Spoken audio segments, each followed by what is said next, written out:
여러분 안녕하세요. 한국은행이 사상 처음으로 빅스텝 금리 인상을 단행했습니다. 금리를 한꺼번에 0.5%포인트 올린 경우는 이번이 처음입니다. 4월에 이어서 5월, 그리고 이번까지 3번 연속 금리 올린 것도 처음입니다. 경기 침체보다는 물가를 잡겠다는 것인데 문제는 이미 대출을 받은 사람들입니다. 그리고 미국도 심상치가 않습니다. 방금 소비자 물가 상승률 발표가 났는데 9%를 넘었고 이 수치는 40년 만에 처음 있는 수치입니다. 이런 상황에서 미국은 자이언트 스텝, 울트라 스텝까지도 얘기가 나오고 있어요. 사상 첫 한국은행 빅스텝이 부동산에 미치는 영향에 대해서 빠짐없이 알려드리겠습니다. 여러분들이 이 영상 보시는 시간이 아깝지 않도록 최선을 다해서 준비했으니까 잘 시청해주시면 감사하겠습니다. 좋아요 한 번씩만, 그리고 영상이 좋으셨으면 공유를 좀 부탁드리겠습니다. 자, 그럼 시작해 보겠습니다. 자, 사상 초유입니다. 사상 초유.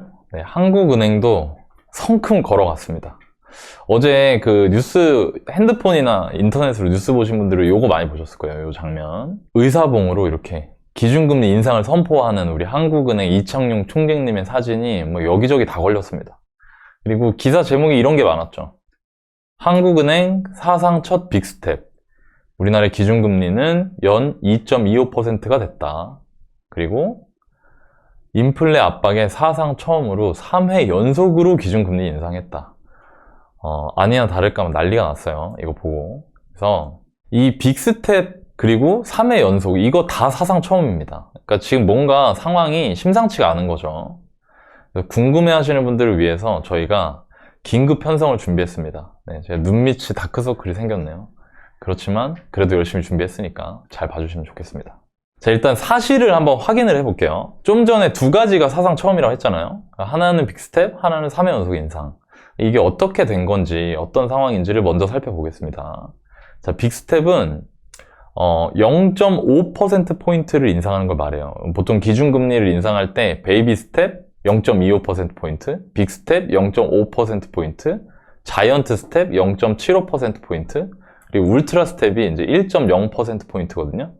근데 보통 일반적으로 금리를 대외적인 상황이 급해지지 않으면 베이비 스텝으로 움직입니다. 0.25%로. 근데 이번에 상황이 심상치 않다고 판단을 하셨는지 0.5%포인트 인상을 했어요. 그래서 기존의 우리나라 한국은행 기준금리는 1.75%였는데 인상 후에는 이제 2.25%가 된 겁니다. 이게 팩트고요. 3회 연속 인상은 뭐냐면 4월, 5월, 그리고 7월 이렇게 이 금융통화위원회라는 거를 열어서 거기 금융통화위원들이 함께 논의해서 이 기준금리 인상 여부와 인상 폭을 결정하거든요. 근데 그걸 할 때 4월 달에도 5월 달에도 6월 달에 한번 쉬어가고 쉬었다는 거는 그때 금통위가 없었다는 얘기예요. 그때 인상 안 했다는 게 아니라 4월, 5월, 7월 이렇게 3번 연속 금통위에서 전부 다 금리를 올렸고요. 우리나라 같은 경우에 4월, 5월에는 좀 전에 말씀드린 베이비 스텝으로 간 거죠. 그래서 1.25에서 1.5, 5월에 1.5에서 1.75, 그리고 7월에 1.75에서 2.25%까지 온 겁니다. 여러분 이거 보시면 어떠세요? 이거 되게 짧은 기간 동안 많이 올렸죠? 불과 한 3개월, 4개월 사이에 기준금리가 1%가 올랐습니다. 다 합치면. 상황이 이런 거죠. 자, 그럼 최근의 상황은 이렇고, 이번의 상황은 이렇고, 이쯤 해서 이제 기준금리의 기존 역사를 한번 살펴보고 가겠습니다.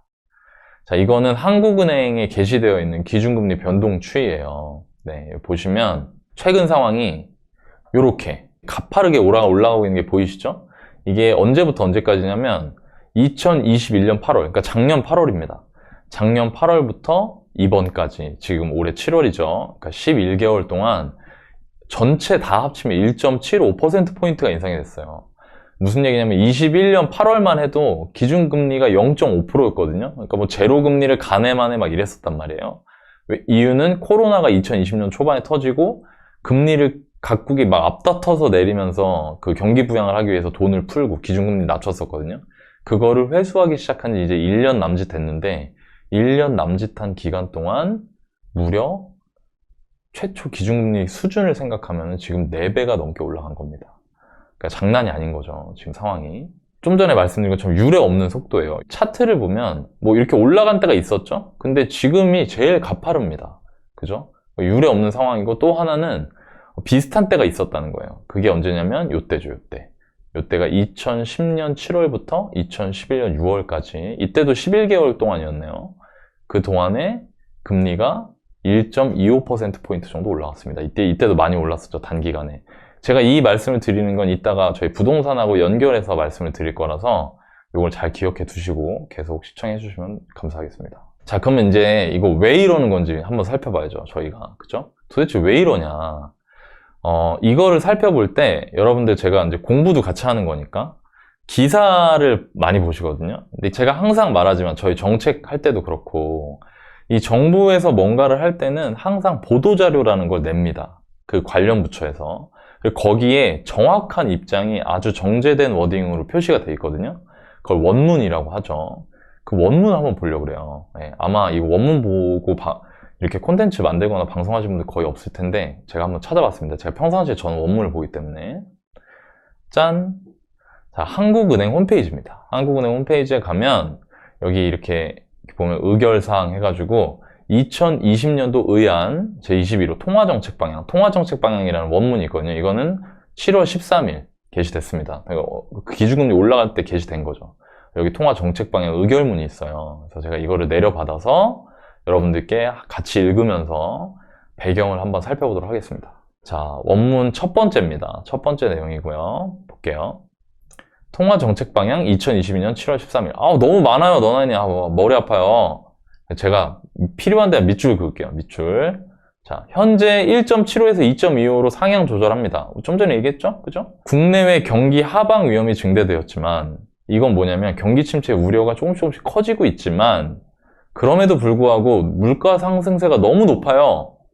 그리고 기대 인플레이션도 크게 높아지고 있어요. 라는 얘기죠. 이거는 한국은행이 지금 현재 상황을 진단한 걸 말하는 겁니다. 두 번째는 세계 경제에 대한 얘기가 있어요. 세계 경제는 높은 인플레이션이 지속되는 가운데 우크라이나 전쟁이 장기화되면서 성장세도 둔화가 됐습니다. 라고 진단을 하고 있는 거고요. 그리고 또 국내 경제는 회복세입니다. 수출이 좀 다소 둔화됐지만 소비가 회복세고 투자도 부진이 완화됐어요. 라고 얘기를 하고 있습니다. 자, 제가 여러분들 이전에 저희 구해주얼부 방송에서 그 경제 성장을 구성하는 세 가지 요소 있다 했거든요. 그게 수출, 소비, 투자였어요. 설비 투자. 수출은 좀 둔화가 됐어요. 그럴 수밖에 없겠죠. 왜냐면 전 세계적으로 경기 둔화세가 있으니까 우리나라처럼 수출 의존도가 높은 나라는 수출 증가세가 둔화되거든요.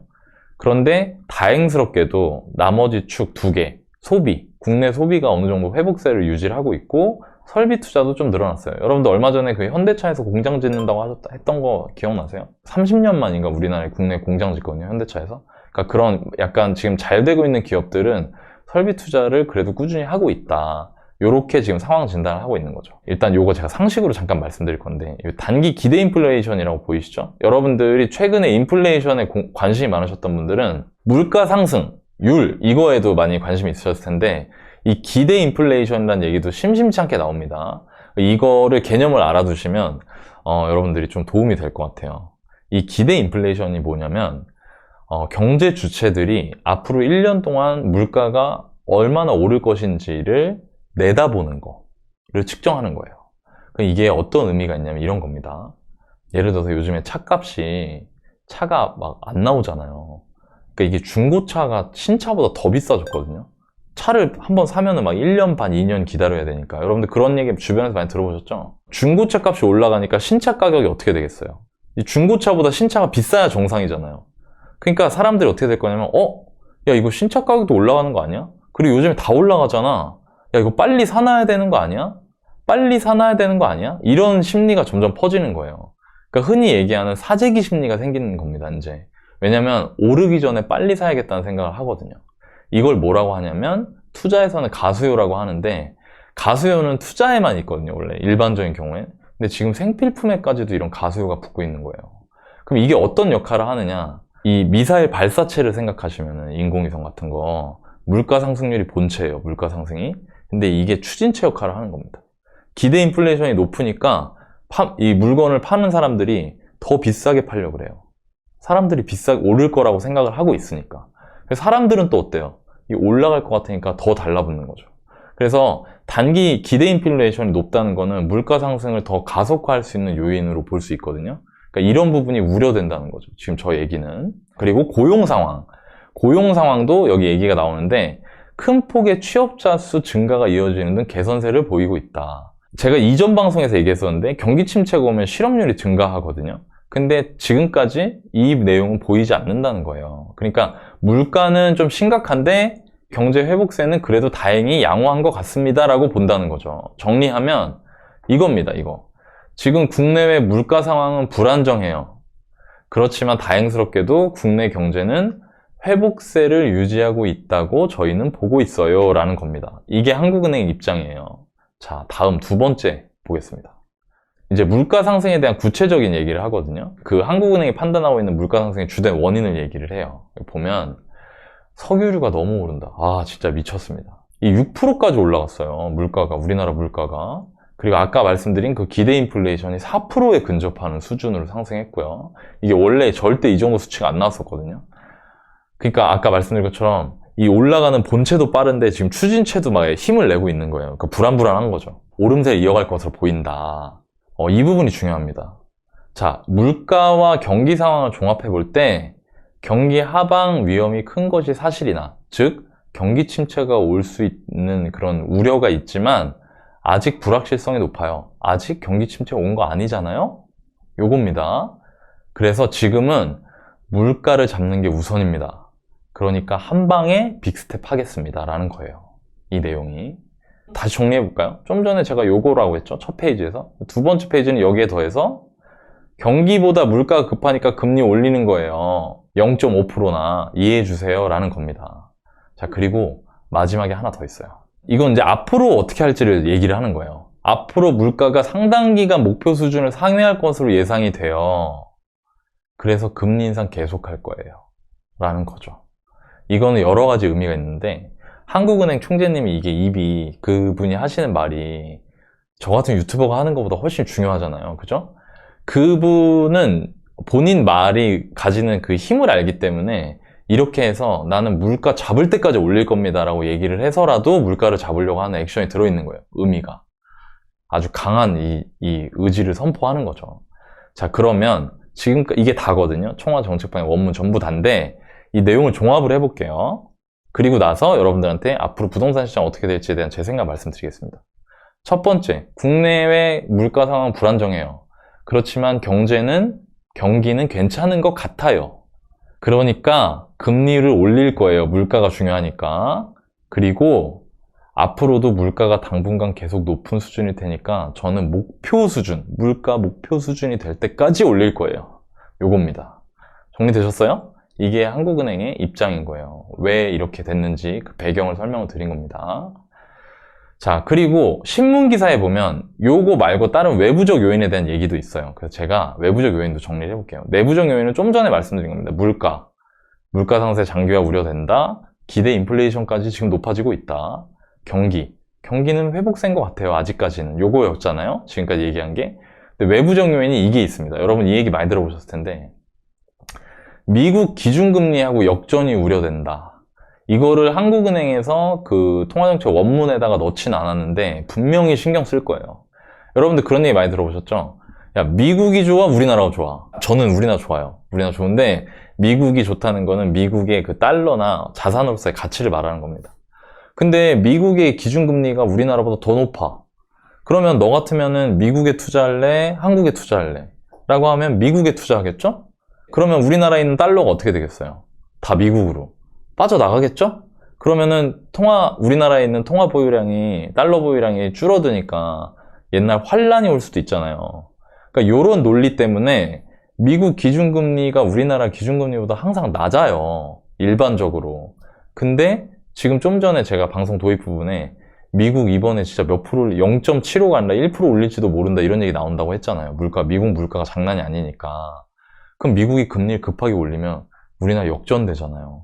그러니까 한번 도망가 놓는 거예요. 일단 지금은 우리나라가 금리가 더 높거든요. 그러니까 도망가서 이 차이를 벌려놔야 미국이 금리 올리더라도 또 다시 쫓아오고 하면서 요거를 계속 약간 더 높은 수준을 유지할 수 있다는 거죠. 물론 이코노미스트 분들이나 뭐 경제학자 분들은 미국이 금리가 우리나라보다 높다고 해서 우리나라 달러 다 빠져나가지 않는다. 과거에도 그런 적 있었는데 그때 빠져나가지 않았어. 이렇게 얘기하시는 분들이 있지만 한국은행 입장에서는 다른 거예요. 한국은행 입장에서는 그 상황을 허락하는 게 굉장히 리스크가 큰 겁니다. 그래서 이런 외부적인 요인도 있어요. 여기서 잠깐 미국 금리 상황 한번 볼까요? 미국은 현재 1.75%입니다. 그리고 이 이력이 어떻게 되냐? 3월에 0.25%포인트를 올렸어요. 베이비 스텝. 그리고 5월에 빅 스텝 0.5% 올렸고요.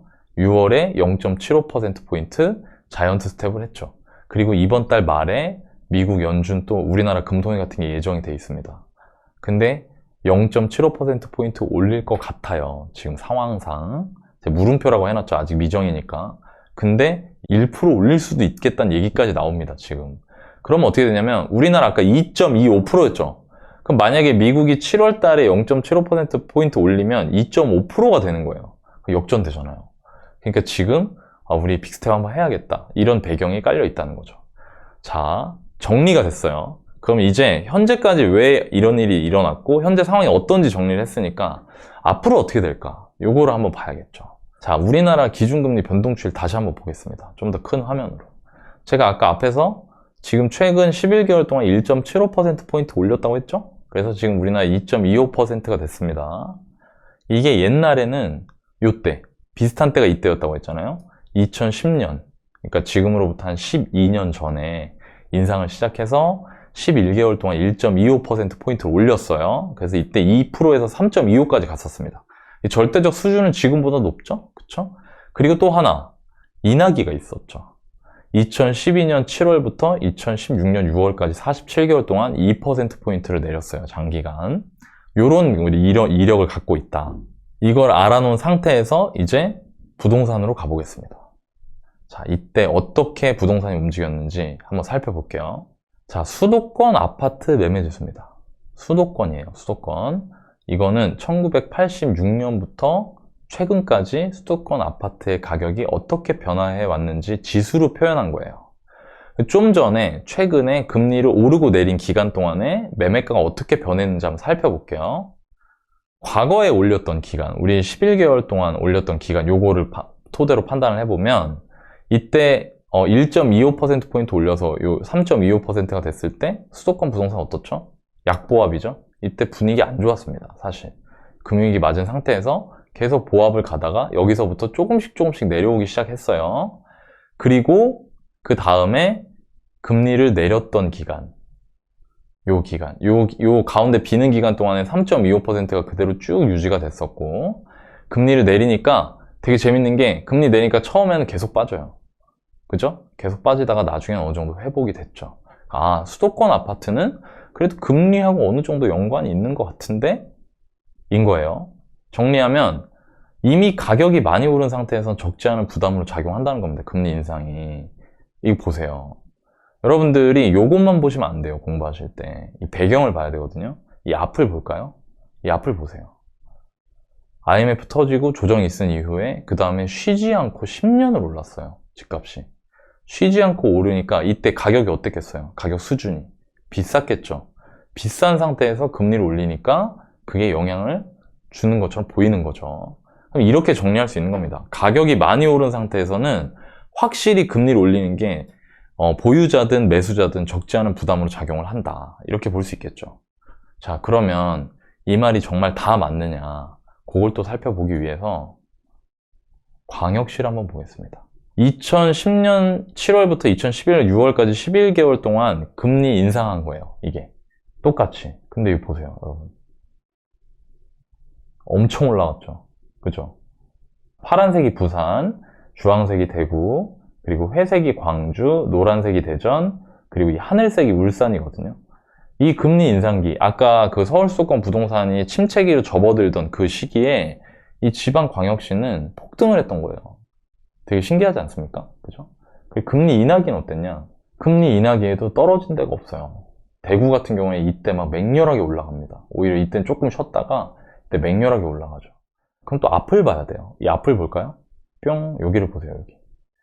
아까 서울 수도권 어땠어요? 가격이 엄청 올랐었죠. 근데 여기는 어떻죠? 무려 7년, 8년 동안 약보합이었던 거예요. 가격이 많이 오르지 않은 상태에서는 금리하고 무관한 모습을 보이는 거죠. 이게 굉장히 중요하다는 겁니다.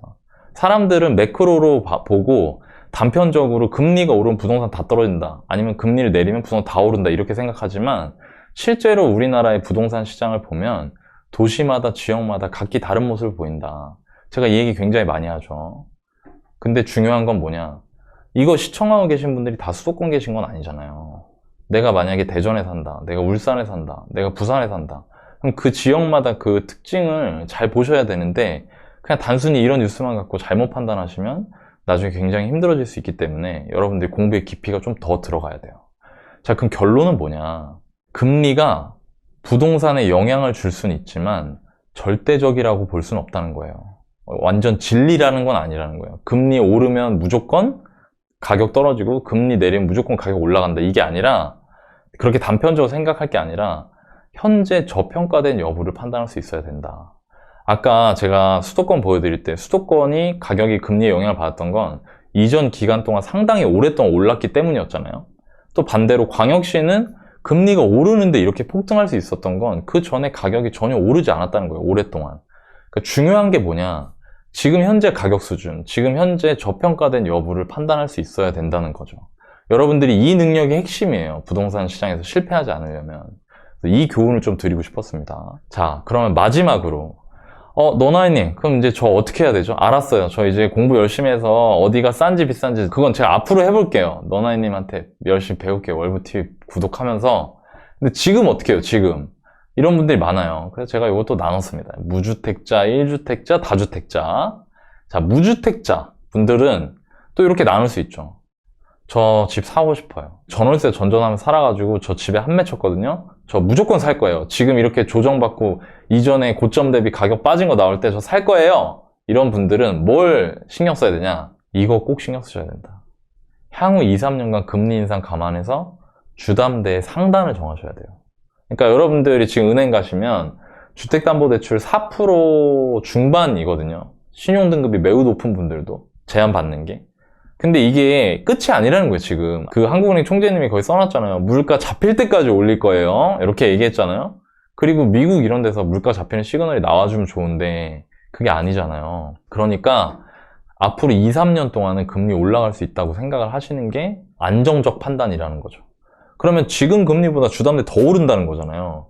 그러니까 주담대가 지금보다 더 올라갔을 때를 감안해서 내가 적정한 대출 규모를 정하고, 그리고 그걸 베이스로 대출을 받아서 적정한 가격대에 집을 사셔야 된다. 이 얘기를 짧게 말하면 뭐냐, 영끌하지 말라는 겁니다. 제발. 제가 이거 28,243번째 지금 얘기하는 거예요. 예? 다음 주에 또 얘기할 것 같아요. 제발 영끌 좀 하지 마세요. 여러분, 제가 2년 전, 3년 전에 내 집 마련 방송 타 채널에서도 하고 저희 채널에서도 하면서 제가 항상 지켜왔던 원칙이 뭐냐면, 내 집을 필요할 때 사더라도 절대 영끌하지 말라고 했잖아요. 지금도 마찬가지예요. 집을 사실 수 있는 분들은 사셔도 되고, 또 지금 시장 상황이 어떠냐면 단지별로 편차가 커서 단지별로 정말 말도 안 되는 금매들이 하나둘씩 보이는 데도 있거든요. 3년 전 가격으로 돌아가서 금매가 나올 때도 있어요. 2019년 이럴 때 가격으로. 그런 건 전 사셔도 된다 봐요, 전세가가 높다면. 근데 그런 거 살 때도 영끌은 절대 하면 안 된다는 거예요. 이거 절대 지키셔야 됩니다. 자, 그리고 또 요즘엔 이런 분들이 더 많죠, 사실. 아, 나 안 살래요. 매수 안 하면 어디서 살아요? 전세 혹은 월세, 그죠? 그러면 요거를 보셔야 돼요.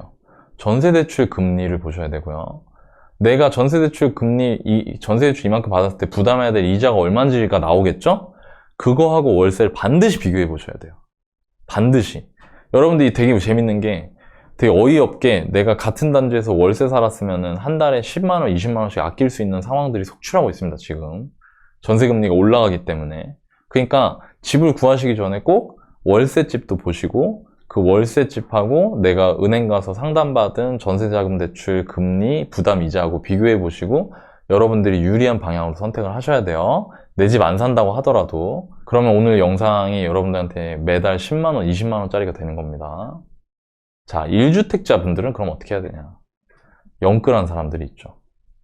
영끌하신 분들이 있고요. 저희 그 내 집 마련 기초반 제가 강의를 하는데, 내 집 마련 투자 기초반 강의를 하는데, 거기에 영끌에서 매수하시고 지금 저한테 와서 아, 저 어떻게 대응해야 될까요? 이렇게 물어보시는 분들도 많이 있거든요.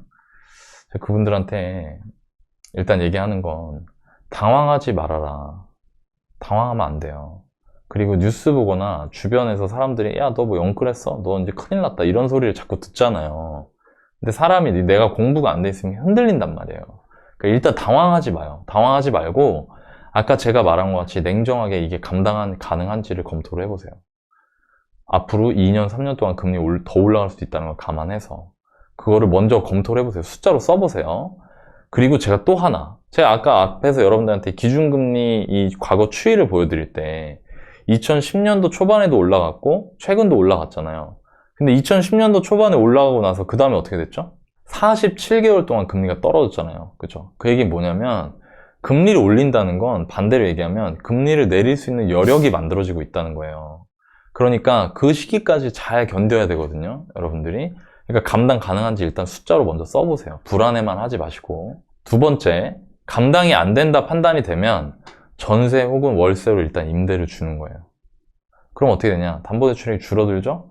대출 부담이 줄어드니까 정말 못 견디겠다 싶으면 그리고 본인이 전월세 거주하시는 걸 검토를 하셔야 된다는 거죠. 그래서 금리 인상기를 피했다가 나중에 금리가 떨어지는 시기, 대출이자 부담이 적어지는 시기가 되면 다시 내 집으로 들어가는 이런 부분을 좀 생각해 보시면 좋을 것 같다. 그리고 영끌을 안 했거나 또는 나 집 산 지 6년 됐어. 6년 전에 샀어. 엄청 싸게 샀어. 그러면 일희일비 하면서 마켓 타이밍 잡으려고 하는 건 진짜 이거는 금물이에요. 제가 얼마 전에 어떤 분을 만났는데 그분이 저한테 물어보시더라고요. 저 2016년에 집을 샀는데 분당에 30평대 6억에 샀는데 집값 떨어질 거 걱정이 된다고. 그래서 제가 물어봤어요. 어떻게 하실 거냐니까. 팔고 떨어지면 다시 사야 되는 거 아니냐. 여러분 이런 전 선택이 진짜 현실에서 최악입니다. 왜냐면 다시 못 사거든요. 올라갈 때 다시 사기 힘들어요. 그러니까 그냥 일희일비 하지 마시고 그냥 거주 목적을 잊지 않고 일단 거주를 잘 해나가시는 게 어떨까라는 생각이 들고요. 마지막으로 다주택자분들은 이걸 좀 보셔야 될 것 같아요. 특히 전세 임대 중인 분들 중에 임대차 보호법 직후 1년가량, 그러니까 한 2020년 8월부터 21년 상반기가량 요때 이 패닉 전세였거든요, 이때가. 왜냐면 여러분들 부동산 관심 있는 분들 아시겠지만 임대차 보호법이 나오면서 전세 매물이 갑자기 줄어들고 그러니까 전세를 구하시는 분들이 패닉으로 구했어요. 그래서 이때 되게 비싼 오버슈팅이 나왔거든요. 근데 이 시기에 제가 라이브 방송 하면서도 한번 그런 얘기 했었습니다. 이거 지금 전세가를 믿고 전세를 놓으면서 이 매매를 하려고 하시는 분들은 좀 주의하셔야 된다. 왜냐면 지금 전세가가 유례 없이 많이 짧은 기간 동안 많이 올랐기 때문에 이거 위험할 수도 있다라고 말씀을 드렸어요. 근데 이게 또 이렇게 맞물리는 거죠. 지금 전세가가 그때 당시 전세가 대비해서 빠진 단지가 수두룩합니다. 물론 이게 있어요. 이 전세 시장을 여러분들이 명확하게 보셔야 되는데 저 시기에 전세를 예를 들어서 3억 하던 데가 5억에 전세가 나갔거든요. 그게 지금 4억 5천, 4억 이렇게 나오는 거예요. 그러니까 3억에 들어가신 분들은 전세 1억이 오른 거죠. 근데 이 5억에 들어간 분은 뭐예요? 내 전세금 어떡하지가 되는 거예요. 지금 시장 참여자들끼리 시장을 느끼는 게 되게 다르거든요. 각자 자기 입장에서. 근데 중요한 건 다주택자분들 중에 내가 임대를 이 시기에 전세금을 왕창 받으면서 임대를 놨다. 그런 분들은 반드시 역전세 준비하셔야 됩니다. 전세금 돌려줄 돈 마련하셔야 돼요. 그리고 앞으로 이걸 아셔야 됩니다. 현재 전세는 금융상품이에요, 이제. 무슨 얘기냐면 대출이 들어가는 상품이라 이겁니다. 자, 대출이 들어가는 상품이라는 건 금리의 영향을 받는다는 거잖아요. 그럼 만약에 앞으로 2년, 3년 동안 금리가 계속 올라가면 전세대출 금리가 올라가겠죠?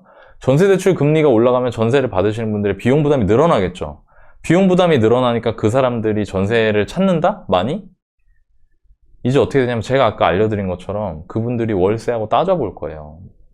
그 얘기는 뭐냐면 전세 수요가 줄어들 수 있다 이겁니다.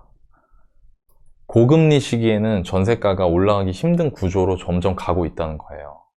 그러니까 앞으로 전세를 놓으시는 분들 같은 경우에는 금리 상황을 보시면서 금리가 오르면 내가 준 전세가가 오르지 않을 수도 있겠다. 내가 전세금 오히려 돌려줘야 될 수도 있겠다. 이걸 보고 준비를 미리 하시는 게 어떨까. 이런 좀 말씀을 드리고 싶어요. 여러분들께 좀 도움이 됐으면 좋겠고요.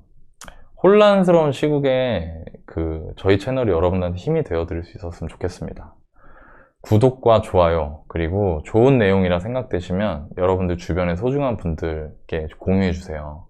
그럼 제가 영상을 제작하는 것에 정말 큰 위안과 응원, 도움이 됩니다. 오늘 영상은 이걸로 마치겠습니다. 여러분들 행복한 하루 되세요. 감사합니다.